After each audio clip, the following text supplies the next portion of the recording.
दोस्तों, अगर आप भी रोहित शर्मा को एक महान कप्तान मानते हैं तो हमारी इस वीडियो को लाइक जरूर कीजिएगा। दोस्तों, भारत और पाकिस्तान के बीच आज के T20 मुकाबला खेला गया, जिसमें विराट कोहली ने शतक लगाकर पाकिस्तान के खिलाफ इतिहास रच दिया और वहीं हार्दिक पांड्या और दिनेश कार्तिक ने अंतिम ओवरों में दिलाई शानदार जीत। क्या कुछ घटा अंतिम ओवर में, बताएंगे इस रोमांचक मुकाबले की रोंगटे खड़े कर देने वाली हाइलाइट्स। तो जानने के लिए इस वीडियो को पूरा एंड तक जरूर देखिएगा। लेकिन उससे पहले आप सभी को क्या लगता है कि विराट कोहली, हार्दिक पांड्या और दिनेश कार्तिक में कौन है बेहतरीन बल्लेबाज? इस बात का जवाब हमें नीचे कमेंट सेक्शन में जरूर दीजिएगा। दोस्तों, एक तरफ जहां भारतीय टीम जिम्बाब्वे के खिलाफ 3 मैचों की वनडे सीरीज खेल रही है, तो वहीं दूसरी तरफ भारतीय टीम एशिया कप की तैयारी कर रही है। ऐसे में पाकिस्तान की टीम के खिलाफ भारत ने T20 मुकाबला खेला, जहां भारत की कप्तानी रोहित शर्मा ने करी, तो वहीं विरोधी टीम की कप्तानी बाबर आजम ने करी और इस मुकाबले में कप्तान रोहित शर्मा ने टॉस जीतकर पहले गेंदबाजी करने का फैसला किया।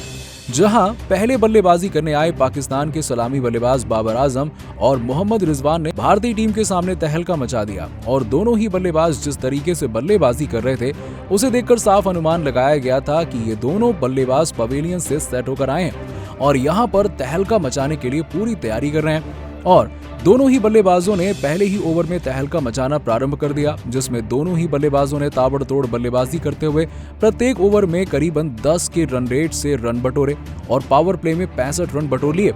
लेकिन दोनों ही बल्लेबाज ताबड़तोड़ तरीके से शाही अंदाज में बेहतरीन बल्लेबाजी कर रहे थे और दोनों ही बल्लेबाजों को आउट करने के लिए भारतीय टीम के सभी गेंदबाजों ने पूरा दमखम लगा दिया। लेकिन भारतीय टीम के लिए दोनों बल्लेबाजों को आउट करना बहुत ही ज्यादा मुश्किल हो रहा था और ऐसे में दोनों ही बल्लेबाज और भी ज्यादा आक्रामक रूप अपनाने लगे, जहां दोनों ही बल्लेबाजों ने 15 ओवर तक अपना अर्धशतक पूरा किया और साथ ही साथ आगे भी ताबड़तोड़ बल्लेबाजी करते हुए भारतीय टीम की कमर तोड़कर रख दी। और दोनों ही बल्लेबाज बिल्कुल उसी तरीके से बल्लेबाजी कर रहे थे जैसे एशिया कप में शानदार बल्लेबाजी लक्ष्य का पीछा करते हुए पाकिस्तान के दोनों बल्लेबाजों ने पिछले साल दुबई के स्टेडियम पर करा था। और यहाँ भी मैदान में वही टीम थी और वही गेंदबाज भी लगभग वही थे,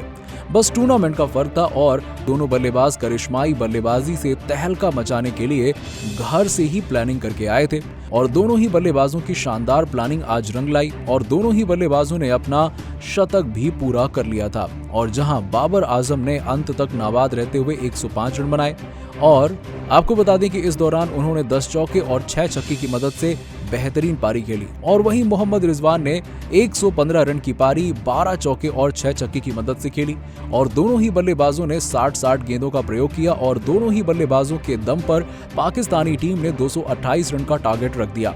और इसके बाद जब 228 रनों के लक्ष्य का पीछा करने भारतीय टीम उतरी, तो दोनों ही बल्लेबाजों के सामने भारतीय टीम के बल्लेबाजों ने तहलका मचा दिया, जहां कप्तान रोहित शर्मा और सूर्य कुमार यादव ने पहले ही ओवर में एक छक्का जड़ दिया। लेकिन मुकाबले में बहुत ही बड़ा रोमांच सामने आ जाता है, जहां रोहित शर्मा 6 रन के स्कोर पर आउट हो जाते हैं, तो वहीं सूर्य कुमार यादव 7 रन के स्कोर पर हिट विकेट आउट होते हैं और दोनों ही खिलाड़ी अपनी अपनी गलती की वजह से जल्द ही पवेलियन लौट गए। लेकिन अब भारतीय टीम के सामने समस्या ये थी कि यहाँ से पारी को संभालेगा कौन, और ऐसे में भारतीय टीम को हर बार संभालने के लिए विराट कोहली और ऋषभ पंत सामने आए और दोनों ने पारी को संभाला, जहां दोनों ही बल्लेबाज शानदार बल्लेबाजी कर रहे थे और दोनों ही बल्लेबाजों ने बेहतरीन बल्लेबाजी करते हुए पावर प्ले में 55 रन बटोरे और जहां ऋषभ पंत अचानक से विरोधी गेंदबाज हसन अली की गेंद पर 23 रन के स्कोर पर क्लीन बोल्ड हो गए और अब पारी को संभालने की जिम्मेदारी हार्दिक पांड्या पर आ गई। और ऐसे में हार्दिक पांड्या ने एक तरफ से मोर्चा संभाल कर रखा